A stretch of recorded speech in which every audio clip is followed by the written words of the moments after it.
तीन कारण है। सबसे पहले वीआईपी खान पान। हम लोगों का खाना पीना ऐसा बन चुका है कि हम उससे बीमारी की तरफ बढ़ रहे हैं। इसमें क्या है कि जितना भी हम पका हुआ खाना खाते हैं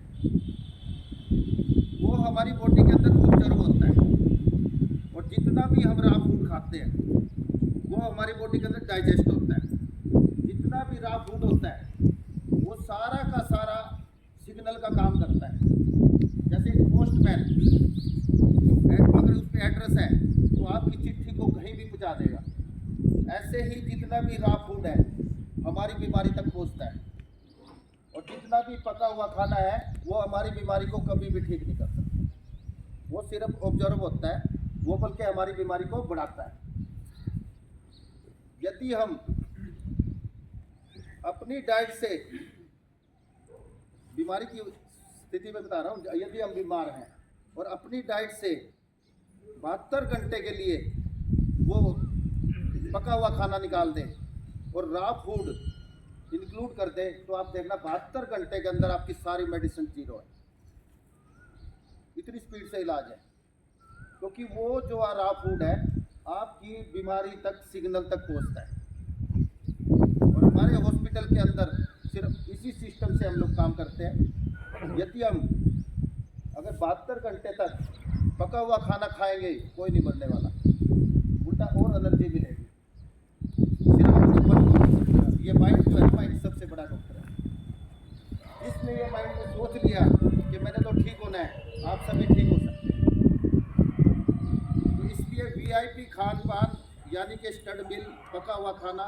अब सुबह भी पका हुआ खाना खाते हैं, दोपहर को भी पका हुआ खाना, रात को भी पका हुआ खाना, उसके बाद कहीं पिज़्ज़ा, कहीं चाउमीन, और कुछ ऐसे आजकल ये चाप भी बहुत चल रही है, तो इस टाइप की है ना, ये आइटमें है। तो इसको खाने से क्या होता है, एक और बात बताता हूँ मैं। हमारा जो खाना बना है, कितने, जिसकी जितनी बड़ी मुट्ठी उसका उतना ही खाना, और हम 3-3, 4-4 मुट्ठियाँ खा जाते हैं एक टाइम में।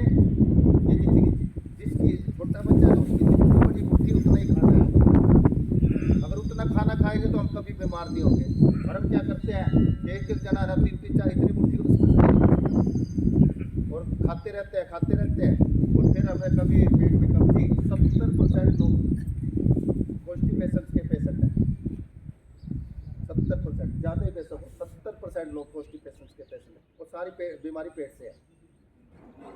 तो इसलिए पका हुआ खाना कभी भी इलाज नहीं करता है। तो हमें अपनी डाइट के अंदर 50% कच्चा और 50% पक्का यदि शामिल करेंगे तो हम लोग बीमार भी नहीं होंगे। और कच्चा पहले खाना है, पका हुआ बाद में खाना। तो आप देखना कोई भी बीमार नहीं हो सकता। अगर बीमार होंगे तो ठीक होने लगे। तो ये था वीआईपी खान पान। दूसरा है रेस्पिरेटरी डिसीज। ये बीमारियां, इनको कोई भी नहीं रोक सकता, और इसी को ही 1917 में कोरोना बना दिया, और इसी को ही 2020 में कोरोना बना दिया। कभी भी कोई भी महामारी आती ही नहीं है, और ना ही कभी भी कोई दंगे होते हैं। ये सब मैनिपुलेटेड होता है। इसके पीछे कोई ना कोई स्वार्थ होता है, और खांसी, जुकाम, बुखार किसी को भी आ सकता है। रेस्पिरेटरी डिसीज हम अपने घर पर ही ठीक कर सकते हैं, इमीडिएट। उसका एक डेमो दिखाने जा रहा हूँ मैं, इसके साथ ही जोड़ रहा हूँ। देखो, अभी गर्मियों में एक बीमारी आएगी, डायरिया, जिसमें उल्टी, दस्त और पेट में दर्द एक साथ होता है।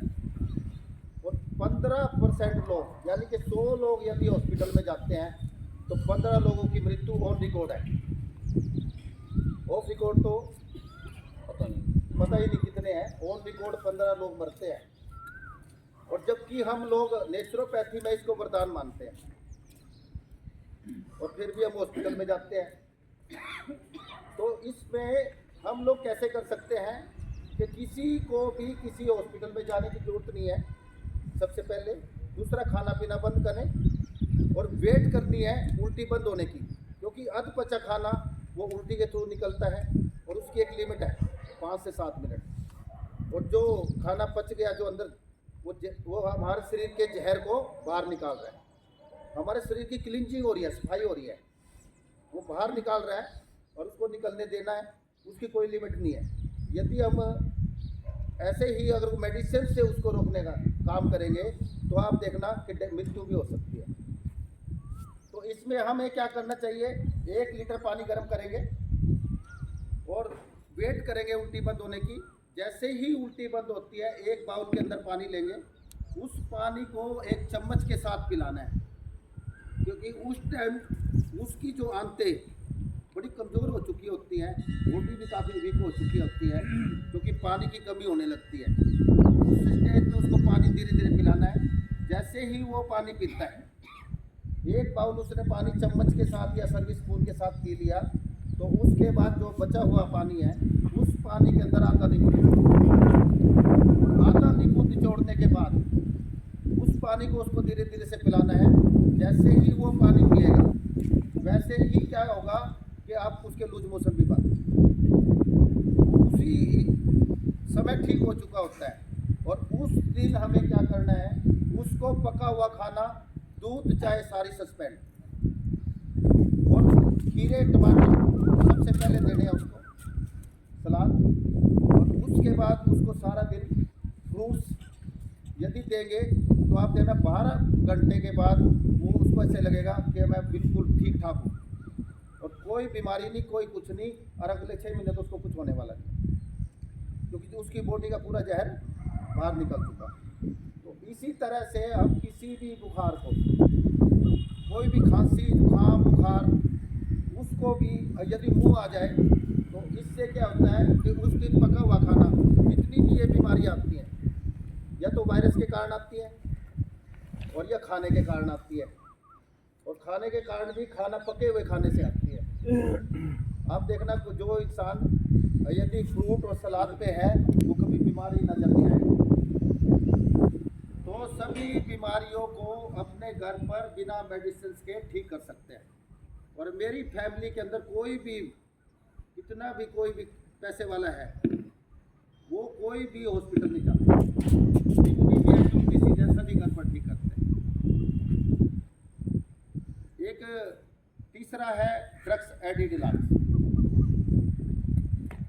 ड्रग्स एडिड इलाज, इसका एक रीजन है, कभी भी आप गूगल पे जाओ, यदि आपको डॉक्टर्स कोई मेडिसिन रेकमेंड करता है तो आप उस मेडिसिन के बारे में पढ़ो कि वो मेडिसिन हम कितनी ले सकते हैं, सब लिखा हुआ है। गूगल है ना एक सबसे बड़ा, मैं तो कहता हूँ संसार का सबसे बड़ा डॉक्टर है। गूगल पे आप जाओगे तो आपको सभी मेडिसिन का लिखा होगा। जैसे पैरासीटामोल का नाम सुना होगा आपने, पैरासीटामोल का नाम सुना होगा, सभी को पता है पैरासीटामोल क्या होती है और उससे क्या ठीक होता है। तो पैरासीटामोल की 6 गोली ले सकते हैं हम। 7वीं गोली अगर लेते हैं तो इंग्लैंड में तो जेल हो जाएगी, अगर डॉक्टर 7वीं गोली देता है तो उसको जेल हो जाएगी, अगर 7वीं दे नहीं सकता। 7वीं गोली आपको बीमारी की तरफ देगी। अभी एक छोटा सा एग्जाम्पल देता हूँ। मेरे बेटे को एक बार बुखार आ गया, बेंगलोर में रहता है, तो उसको जैसे ही पता लगे कि 5-6 दिन हो गए उसका बुखार ठीक नहीं हुआ, तो मिसेज कहने लगी उनको उसकी तबीयत ठीक नहीं हो रही। मैंने कहा मगर अभी 2 दिन पहले तो कहता मैं ठीक हूँ। चलो मैं फ़ोन किया तो उससे जब मैंने क्वेश्चन करा कि भाई आप क्या इलाज ले रहे हो, तो कहते हैं कुछ नहीं ले रहा जी, पैरासीटामोल लिया है मैंने। तो मैं कितनी लिया? 15। मैं इमीडिएट बंद कर दे। उसको ना उससे कुछ खाया जा रहा ना उससे पिया, इतना बुरा हाल उसका हो चुका था केवल 15 गोली लेने से। और मैंने कहा इमीडिएट बंद कर, 4 तूने अभी जूसेस पीने हैं, 4 नारियल पानी, ऑरेंज जूस, अनानास का और एप्पल का, ये 4 जूस पिए के घंटे के अंतराल में, और उसके बाद मेरे को बताना। जैसे ही उसने 4 जूसेस पिए तो उस टाइम मैंने वो बिल्कुल ओके था। तो इतने ज़बरदस्त सिग्नल है रॉ फूड्स के अंदर, और अगले दिन वो अपने ऑफिस में था। तो इस तरह से हम अपनी जितनी भी एक्यूट डिसीज हैं जो कि आएंगी किसी को भी आ सकता है, तो उनको घर पर हम ठीक कर सकते हैं। तो ड्रग्स एडिड इलाज से हमें बचना चाहिए। यदि किसी हॉस्पिटल में ड्रग्स एडिड इलाज होता है और वो आपको 5 दिन के अंदर अगर ठीक नहीं कर पाता, तो इट मीन्स आप बीमारी की तरफ बढ़ते हैं। महीनों हमारी मेडिसिन चलती रहती है। किसी भी कंट्री के अंदर आप जाओगे, जितने भी अंग्रेज कंट्री है, वहाँ बीमारी नहीं होते लोग। क्योंकि वहाँ पे बीमार क्यों नहीं होते लोग? क्योंकि उनकी एजुकेशन के अंदर हेल्थ एजुकेशन है, उनके धर्म के अंदर हेल्थ एजुकेशन है। वहाँ पे जब बच्चा तैयार होता है तो उसको पता होता है कि मैंने जीना कैसे है, मेरा खाने पीने का स्टाइल क्या है। ये नहीं होता कि भाई जैसे किसी पार्टी में गए, हम लोग भी जाते हैं, आप लोग भी जाते हैं, अच्छे से खाते हैं। मैं तो शुगर के पेशेंट को भी ये बोलता हूँ, कई बार क्वेश्चन करते हैं, आप हमारे यहाँ पे शादी है तो क्या करूँ, क्या खाऊँ, क्या नहीं खाऊँ, सब कुछ खाना बता, कुछ नहीं छोड़ना, तेरे को तो ज़्यादा खाना है बल्कि, मगर ठीक हम कर लेंगे। तो मैं उनको बोलता हूँ, जिस टाइम आप खाना खाते, देखो एक लिमिट है हर एक इंसान के खाने की, उससे ज़्यादा खा नहीं सकता वो। तो जिस टाइम आप खाते हो उसके बाद 14 घंटे का आप फास्टिंग कर लो। उस दौरान सिर्फ आपको अगर भूख लगे तो फ्रूट्स खा लेना, आप देखना वो सारा बैलेंस आ जाएगा। इतनी जल्दी नहीं वो पेट के अंदर सेट होता कि भाई हमारा भोजन अभी खाया और अभी जाके वो बीमार कर देगा, इतनी जल्दी नहीं करता वो। तो ओवर डाइट से तो थोड़ा बहुत आ जाता है, उल्टी दस्त हो जाता है, अदरवाइज नहीं। तो इसलिए हम लोग क्या करते हैं कि ड्रग्स एडिड इलाज से हमें बचना चाहिए, और नेचुरोपैथी में ही आप अपने घर पर ही इलाज कर सकते हैं। तो ये रहते हैं। तो अब हमारे स्वास्थ्य के 3 मंत्र हैं।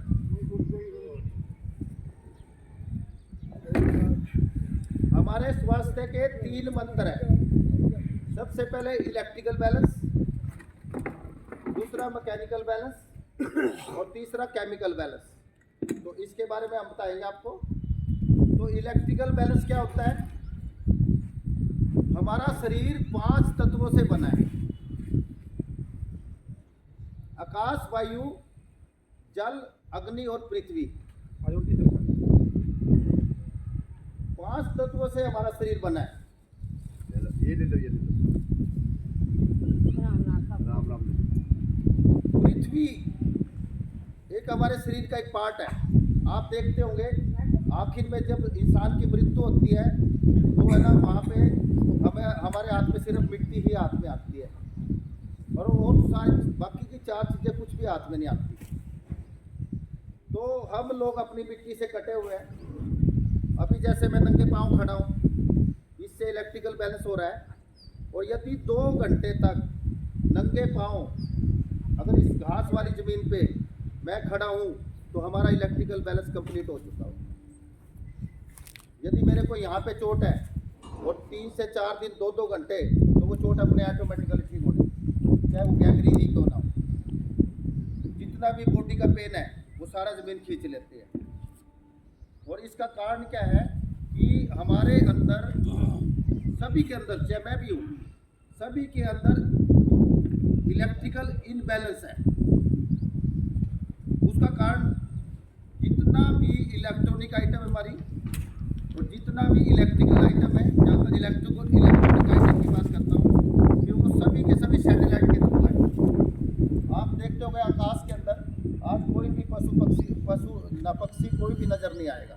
पहले इतने पक्षी नज़र आते थे, वो सर्वाइव ही नहीं कर पाते, इतने ज़्यादा इलेक्ट्रिकल इनबैलेंस है कि आप सोच भी नहीं सकते। और हमारी बॉडी पर इतना ज़बरदस्त असर है इसका कि हमारे इलेक्ट्रॉन कम हो रहे हैं बॉडी के अंदर, जबकि इलेक्ट्रॉन होने जरूरी हैं। और उसको इलेक्ट्रॉनों को कैसे बढ़ा सकते हैं? सिर्फ इस जमीन से घर पर अर्थी कर सकते हैं। हॉस्पिटल के अंदर इलेक्ट्रिकल बैलेंस 20-20 घंटे पेशेंट का इलेक्ट्रिकल बैलेंस, उसके बेड पे भी इलेक्ट्रिकल बैलेंस है। उसके जैसे ये है, जैसे ऐसे इस बेड लगाए, ये नहीं है कि जरूरी है कि घास ही हो आपके घर पर। तो हमारा इलेक्ट्रिकल, जैसे मैं खड़ा हूँ तो अगर मैंने सिर्फ ज़मीन में गाड़ दिया है तो ये भी इलेक्ट्रिकल बैलेंस हो रहा है। और अपने घर में ये अर्थिंग कर सकते हैं हम लोग। अगर फर्श ही है तो उसमें क्या होता है कि 1-1.5 फुट का ड्रिल करके, और उसके अंदर एक सरिये और तांबे की तार, विदाउट आइसोलेशन तांबे की तार होनी चाहिए। अगर आइसोलेशन है ना तो फिर इलेक्ट्रिकल बैलेंस नहीं करेगा। सिंपल था। सिंपल मतलब उसके ऊपर आइसोलेशन नहीं होना चाहिए। तो उसमें करके अपना कहीं पे भी बना सकते हैं। कोई मेरी माता बहन भाई बंधु यदि बीमार है तो उसके ऊपर ऐसे पैड या कुछ भी बना के, यदि ये आपको सर्वाइकल है, जैसे ये सर्वाइकल के लिए हमने बनाया हुआ है, या कहीं पे भी पेन है, अगर इलेक्ट्रिकल बैलेंस जल्दी करना है ना तो उससे क्या करते हैं हम ये लोग हैं ना, ये रहता है, इसको खोल दिया करो यार जब आते हो। तो ये जैसे है ना, इसको स्विच में लगा देते हैं और हम क्या करते हैं कि जैसे ये मीटिंग हुई है वायर तांबे की तार से, और इसको यहाँ पे रख दिया बस, और इसको स्विच में लगा दिया तो इलेक्ट्रिकल बैलेंस हो रहा है, सर्वाइकल ठीक होने लगता है। अरे और ना मार देना किसी को। नहीं, पता क्या होता है, वहाँ पे सिर्फ अर्थिंग है, इलेक्ट्रिकली अलग से अर्थिंग कराई है, उसमें कोई इलेक्ट्रिकल है ही नहीं।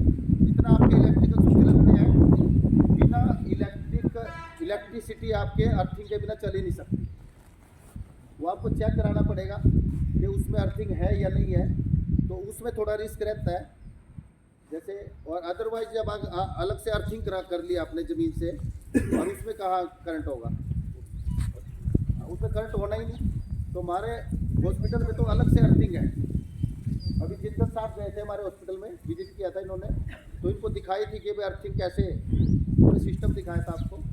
तो उसमें क्या है कि अर्थिंग अलग से कर सकते हैं, ताकि ये डाउट ना रहे कि भाई हमारे को इलेक्ट्रिसिटी का रिस्क है। तो ये अर्थिंग सबसे ज़बरदस्त इलाज है।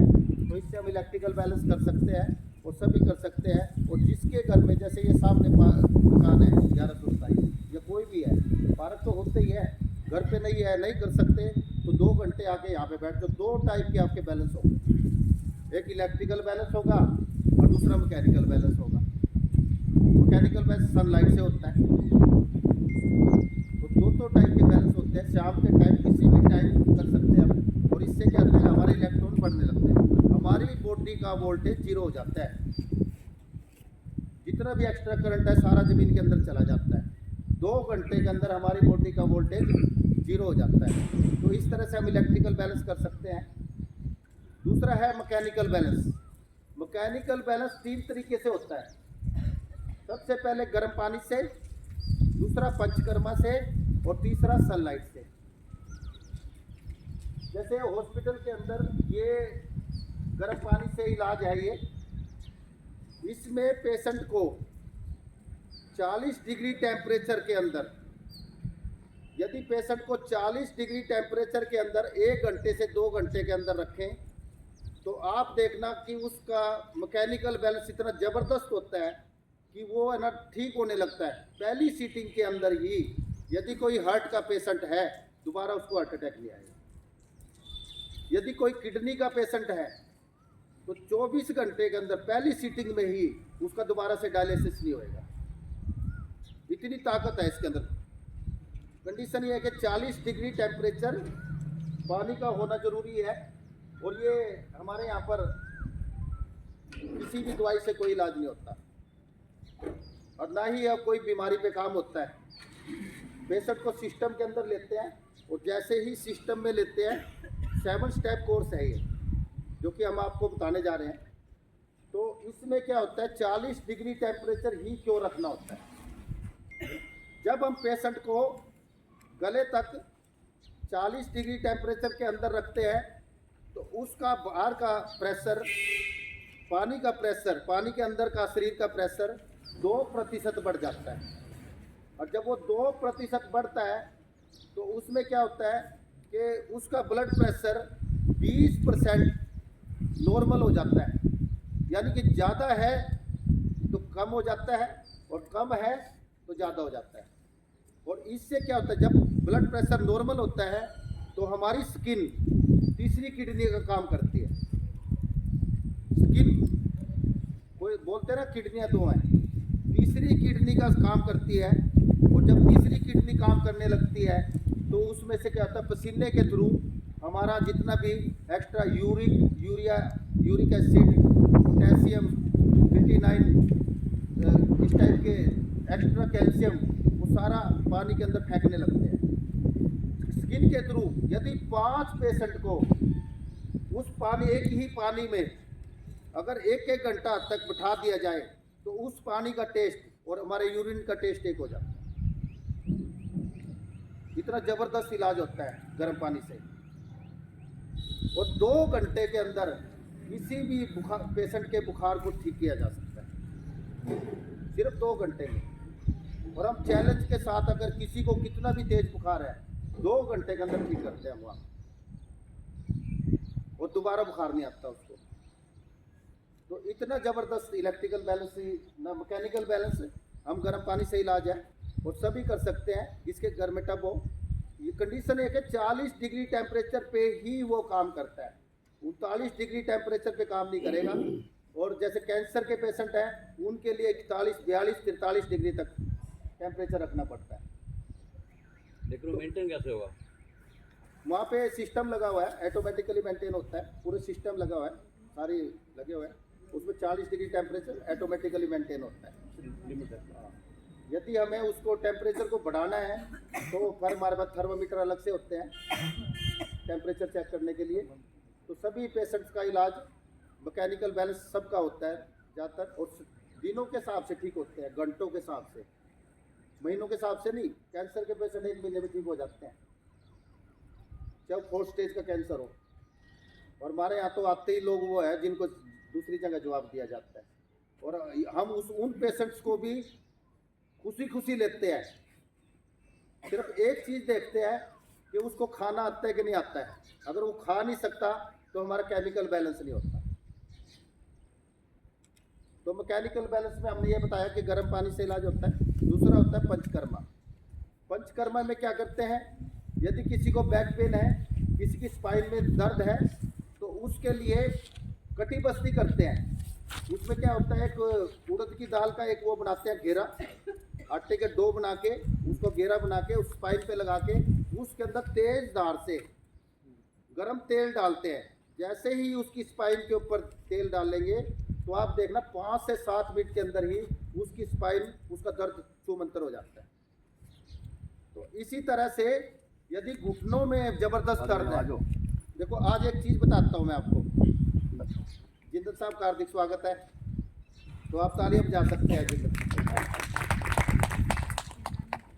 तो यदि किसी के घुटनों में ज़्यादा दर्द है, बहुत ज़्यादा दर्द है, तो आजकल एक फैशन चल रहा है, फैशन मानता हूँ मैं उसको, कि घुटनों में गैप आ गया, ग्रीस खत्म हो गया, गैप कम हो गया, गैप कम हो घुटनों में गैप बोलते हैं कि गैप कम हो भाई गया। आपके घुटने बदलने पड़ेंगे। मैं ये कहता हूँ कि जिस दिन घुटनों में गैप आ गया उस दिन वो घुटना आपका टूट चुका होता है। किसी के घुटनों में गैप नहीं आता। वो जो हमें एक्सरे के अंदर वो नज़र आता है घुटनों में गैप, वो एक्स्ट्रा कैल्शियम होता है। वो हमारे घुटनों में एक्स्ट्रा कैल्शियम जम जाता है, जिससे कि हमारा घुटना ज़बरदस्त पेन करता है और हमें ये लगता है कि यार घुटनों में गैप, आपको शो किया जाता है कि घुटनों में गैप आ गया। घुटनों में गैप आ ही सकता। आप ये देखो, अगर ये उंगली में गैप आ गया तो आप इस उंगली को टच भी नहीं कर सकते, काम ही नहीं करेगी, तो घुटने कैसे काम कर देंगे। और सारों के घुटनों में गैप डाल दिया गया है, जबकि वो कैल्शियम, एक्स्ट्रा कैल्शियम जम जाता है। और उस घुटनों के गैप के लिए जानू बस्ती, पंचकर्मा के अंदर जानू बस्ती है, वैसे ही एक डो बनाएंगे। डो बनाने के बाद उसको घुटनों के चारों तरफ लगा के उसको तेज धार से उसके ऊपर टकोर करेंगे, तो आप देखना 10 से 15 मिनट के अंदर उसका पेन छूमंतर हो जाएगा। खाली ये जमीन और वो पंचकर्मा आपके घुटनों के दर्द को छूमंतर कर देगा। और अगर 15 दिन भी अगर हम कर लें तो आप देखना कि आपके घुटने ठीक हो जाएंगे।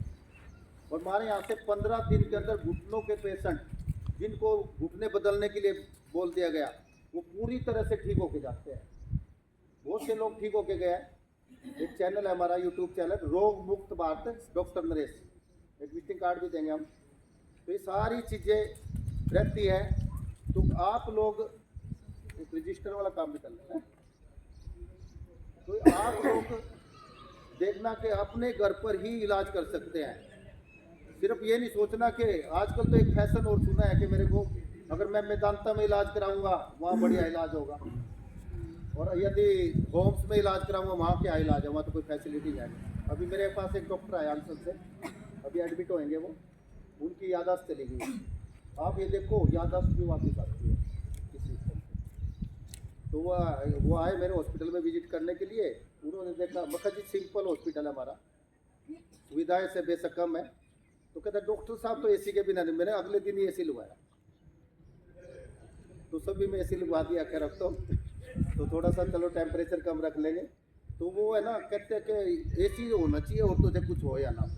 सीएमओ रिटायर्ड है, चीफ मेडिकल ऑफिसर, 20 साल सिविल हॉस्पिटल पानीपत में रहे, और 20 साल यमुनानगर में, 40 साल वो रहे, और वो उनका इलाज मेरे यहाँ से होगा।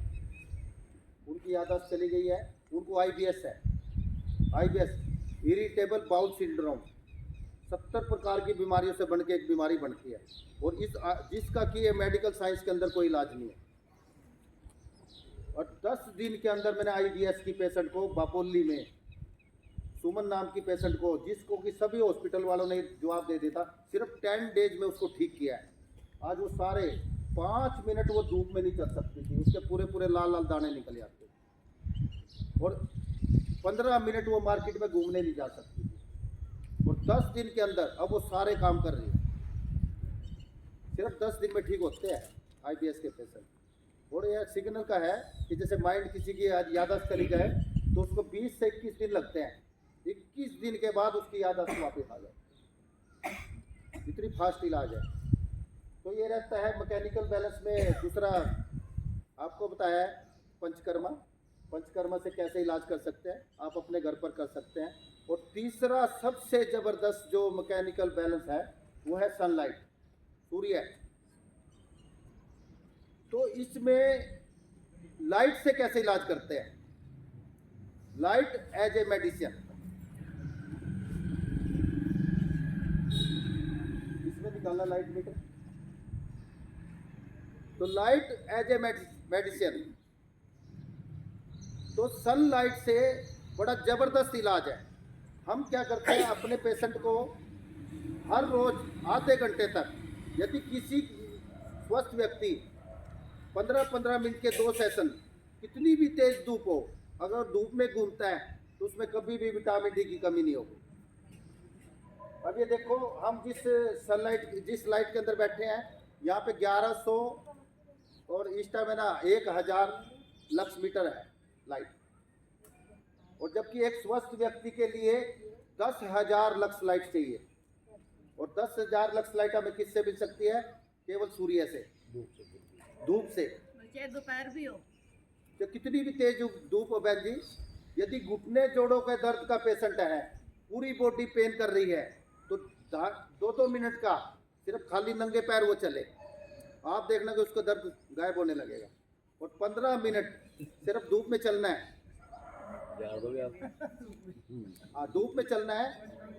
जी, सही कह रहे हैं। चलते हैं, मैं ठीक कह रही हूँ। पता क्या सभी चलते हैं, जो काम करते हैं, जो बाइकों पे चलते हैं तो धूप में चलते हैं। फर्श पे ही नहीं, अपने साथ वो नहीं थे डीगर साहब, वो बताते ना कि 45 मिनट हमें धूप में खड़ा किया जाता था, वो किस लिए खड़ा किया जाता था, वो इसीलिए 45 इसीलिए मिनट। खड़ा किया जाता था, वो मिलिट्री में थे। जितने भी मिलिट्री वाले हैं उनको मिनिमम 45 मिनट धूप के अंदर हर रोज जरूरी होता था।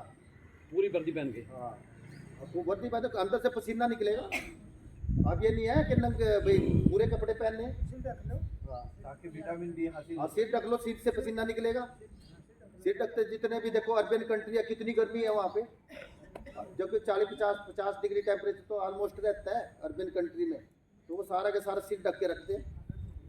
हाँ सीट ढक के रखते हैं, उनको जो पसीना निकलता है तो बीमारी नहीं होते वो, तो इसमें कर सकते हैं। तो तीसरा जो आपको बताया कि मैकेनिकल बैलेंस सनलाइट से होता है। इसके बाद है केमिकल बैलेंस। केमिकल बैलेंस हम कैसे कर सकते हैं, इसके लिए DIP डाइट। स्टेप 1, सुबह 12 बजे तक 4 टाइप के फ्रूट्स, कोई भी 4 टाइप के फ्रूट्स, क्योंकि सभी फ्रूट्स का अपना अलग अलग महत्व है। जैसे रंग होते हैं ना, हर एक कलर का अलग अलग महत्व है, ऐसे ही सभी फ्रूट्स का अलग अलग महत्व है। यदि कोई व्यक्ति, स्वस्थ व्यक्ति इसको फॉलो करते हैं तो DIP का मतलब होता है डिसिप्लिन इंटेलिजेंट पीपल, वो इसको फॉलो करते हैं और मैं इसको 100% फॉलो करता हूँ। तो इसमें कहता है कोई भी 4 टाइप के फ्रूट्स, यदि किसी का बॉडी वेट 70 kg है, इंटू 10 इज इक्वल टू ग्राम, 700 ग्राम फल होगा वो खाता है तो बीमार व्यक्ति भी ठीक होने लगता है। 12 बजे तक अगर 700 ग्राम फल का सेवन करता है तो आप देखना कि वो पेशेंट भी दिनों के हिसाब से ठीक होने लगता है, और स्वस्थ व्यक्ति तो स्वस्थ रहेगा ही रहेगा। तो इसमें 4 टाइप के फल आपके बॉडी वेट के हिसाब से इंटू 10 इज इक्वल टू ग्राम, तो ये खा सकते हैं हम लोग। दूसरा है मैकेनिकल, इसमें स्टेप 2 लंच और डिनर, इसमें कोई भी 4 टाइप के सलाद, ये 2 टाइप के भी हो सकते हैं, इसको खाने से पहले 4 टाइप ऑफ रॉ वेजिटेबल्स, कोई भी कच्चे सलाद यदि इसको खाएंगे तो आप देखना उसके बाद स्टड मिल पका हुआ खाना, यदि हम ये इसका होता है into 5 70 kg into 5 is equal to gram, 350 gram salad, और उसके बाद खाना। तो हम ऐसे ही डिनर के अंदर, लंच और डिनर में करेंगे तो जो पेशेंट कैंसर के भी हैं वो 1 महीने के अंदर ठीक हो जाए। पहले सलाद खाना है और उसके बाद तुरंत बाद स्टड मिल लेना है। उसका रीजन है तुरंत बाद क्यों लेना है, तुरंत बाद लेने का ये होता है कि जितना भी फाइबर होता है वो जल्दी डाइजेस्ट होता है। हम क्या करते हैं, पहले सलाद खा लिया, 1 घंटे का गैप डाल दिया, इतने में तो वो सारा नीचे सरक सकता है। और जब वो खाना जाता है ना आपका, जो बीमार करने वाला खाना है, वो खाना आपको बीमार नहीं करेगा और आपको एनर्जी तो मिलेगी। और जबकि मैं बताता हूँ जितना भी रॉ फूड्स होता है ना, इससे हमारे को एनर्जी भी मिलती है, ड्राइवर भी मिलते हैं, दोनों चीज़ें मिलती हैं, और इससे हम ठीक भी होते हैं। और जबकि जितना भी स्टड मिल है उससे कोई ड्राइवर नहीं मिलता, उसमें ड्राइवर है ही नहीं, खाली एनर्जी है। तो इस टाइप से हम केमिकल बैलेंस कर सकते हैं। और यदि कोई पेशेंट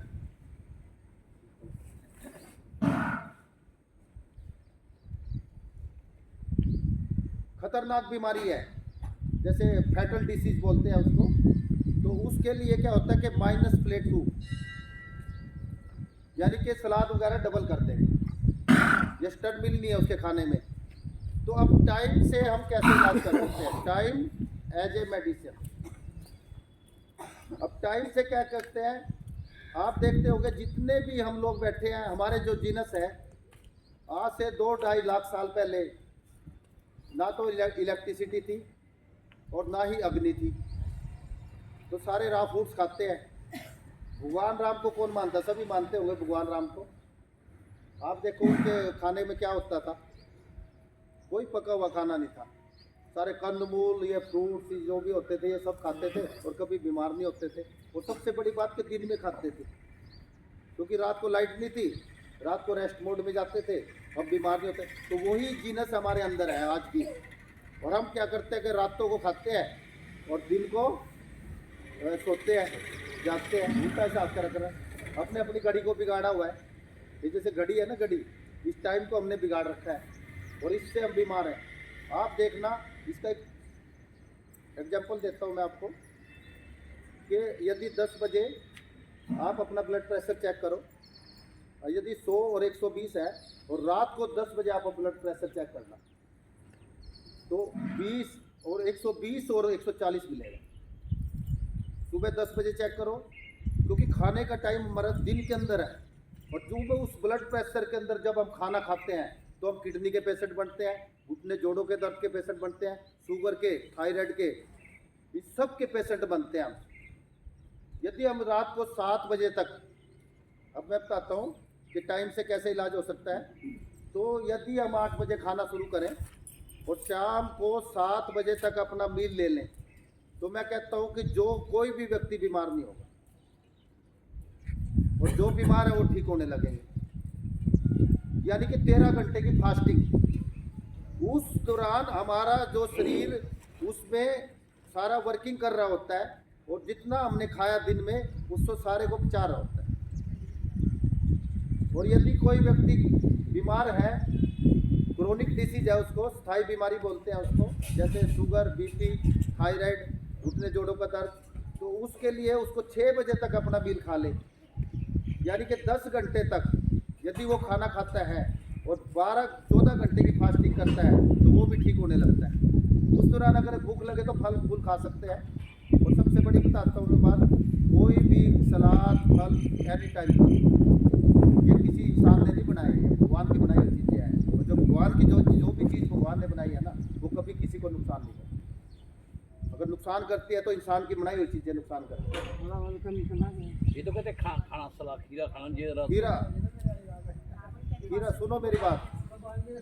हाँ, तो आपको बताता हूँ मैं बात, एक छोटा सा बताता हूँ। मैं रात को शादी में चला गया, एक जाम लगा हुआ था दिल्ली बॉर्डर पे, और जैसे ही 11 बजे खाना खाया मैंने तो मेरे को लगा भाई मेरी तबीयत ख़राब हो रही है। मैं तो 7-8 बजे खा लेता हूँ, तो तबीयत मेरी ख़राब हो रही है। मैं वॉशरूम गया, उसके बाद 2 बजे जैसे ही आया, मैं 2 बजे आया तो लूज मोशन लग चुके थे। जैसे ही लूज मोशन लगा, अब इसको ठीक करना है, क्योंकि सुबह सेमिनार था 13-17 में, जैसे आपके यहाँ पे, तो सेमिनार भी लगाना है।